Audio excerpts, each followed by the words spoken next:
Kia ora team, today we're going to be looking at responsible behaviour for safety in outdoor education activities. Achievement Standard 1.7 requires us to demonstrate and show understanding. This involves giving an account of responsible behaviours for safety during outdoor education activities. Please pause the video and take a look at the example below of what responsible behaviour could look like.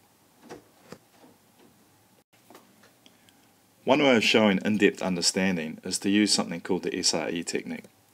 First of all, statement. State how self-management can be applied. Reasoning.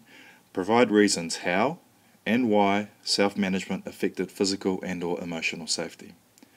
Example. Give specific examples of how self-management was applied during the outdoor activity and the effect on physical and/or emotional safety.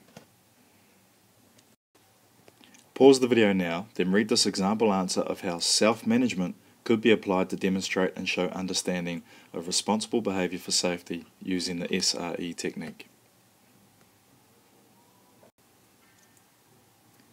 Here is the statement. Here is the reasoning. And here is the example. You will find that this is a really effective way of setting out your answers for this assessment. Risk. Safety in outdoor activities requires people to plan ahead and identify potential risks that could occur. Risks need to be managed to allow an activity to be challenging, but not at the expense of a person's safety. Risks can be grouped into three main categories. These are people, equipment, and the environment. The first category we're going to look at is people. Some of the people risks include levels of personal and social skills, knowledge and experience, ratio of leaders to participants, attitudes such as compliance with instructions, differences in size and emotional maturity, and health and fitness limitations.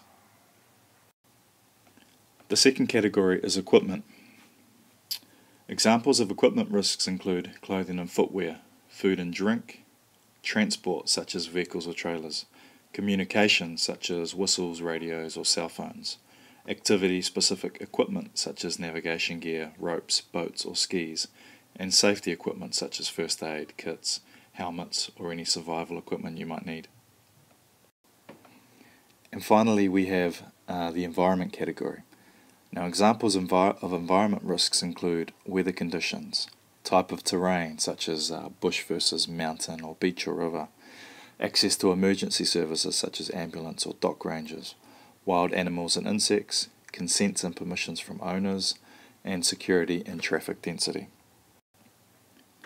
It's really important that you have a good understanding of these categories and the variety of risks across each.